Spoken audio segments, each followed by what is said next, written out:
আর এই বন্যা বিধ্বস্ত পরিস্থিতিতে বলাগড়ে ভয়ানক অবস্থা। রচনা বন্দ্যোপাধ্যায় হুগলির সাংসদ, তিনি পৌঁছে যান। অভাব অভিযোগের কথা শোনেন ভাঙন পরিদর্শনে হুগলির তৃণমূল সাংসদ। ভাঙন কবলিতদের অভিযোগ শুনলেন তিনি, সমস্যা সমাধানের আশ্বাসও দিয়েছেন সাংসদ রচনা বন্দ্যোপাধ্যায়। আরো বিস্তারিত সোমনাথ এ বিষয়ে জানাতে পারবে। সোমনাথ, সত্যি ভয়াবহ অবস্থা এবং ভাঙন কবলিত যারা, তাদের নানা অভাব অভিযোগ রয়েছে।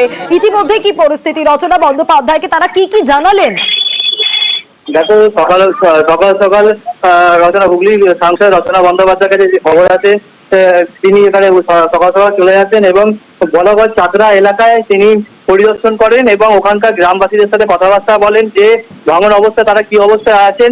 বেশ কয়েকটি বাড়ি ভাঙনের কবলতে চলে গেছে, কয়েকজনকার টয়লেট এবং বেশ কয়েকটি বাড়ি এখনো ওইরকম ভাঙনের জায়গায় অবস্থা, তারা থাকার জায়গা নেই এবং সেই সব তাদেরকে জানালেন এবং ক্ষোভও উতরে দিলেন যে সাংসদকে পেয়ে। যে আগের বারে যে সাংসদ ছিলেন তিনি যে বালির বস্তা দিয়ে কাজ করেছিলেন, তখন বারণ করেও এত কোটি টাকা খরচা হয়েছে, তারপরও সেই ভাঙনের কবলের মধ্যে তাদেরকে পড়তে হয়েছে। একটা রাস্তা চলে গেছে, রাস্তা ভাঙনের কবলের মধ্যে পড়েছে এবং বিভিন্ন গ্রামের মানুষরা তারা আগামী দিন কি, এই যে ভাঙন দিনের পর দিন ভেঙে একটি গ্রাম কবলিত অবস্থা হয়ে রয়েছে, যে পরিমাণে ভাঙছে, ভাঙনে সংসদকে পেয়ে তারা তাদের অভিযোগ জানালেন এবং সাংসদ আশ্বাস দিলেন যে তিনি পার্লামেন্টে প্রথমে গিয়েই তিনি এই বলাগড়ে ভাঙনের প্রসঙ্গ নিয়ে তিনি প্রথমেই বলেছিলেন এবং তিনি আশ্বাস দিলেন।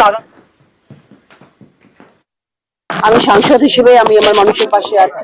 সাংসদ করেছেন আমাকে হুগলি জেলার মানুষ, আমি তাদের পাশে থাকবো সবসময়। সেই প্রতিশ্রুতি নিয়ে আমি আজকে চলেছি পথ এবং সেই জন্যই আজকে মানুষের পাশে এসেছি। খুব তো থাকবে। বিগত তারা বলছে যে এই যে ভাঙন আপনি দিদি আজ দেখে গেলেন, সেটা একদিনে হয়নি, বিগত ৫-৬ বছর ধরে হয়েছে। তো ৫-৬ বছর ধরে যখন এই ভাঙনটা শুরু হলো, তখন আমি জানি না এই আওয়াজ জানি না, ধীরে ধীরে একটু একটু করেও তো কাজ এগোনো যায়। সেখানে যদি একটুখানি শুরুও করা যেত, তাহলে হয়তো কিছুটা কাজ এগোতো। সব ভেঙে যাচ্ছে আর এই ওইটুকুতেই তাই বললেন, কি বললো? ও বললো ব্যবস্থা করবো, বললো যতক্ষণ এসি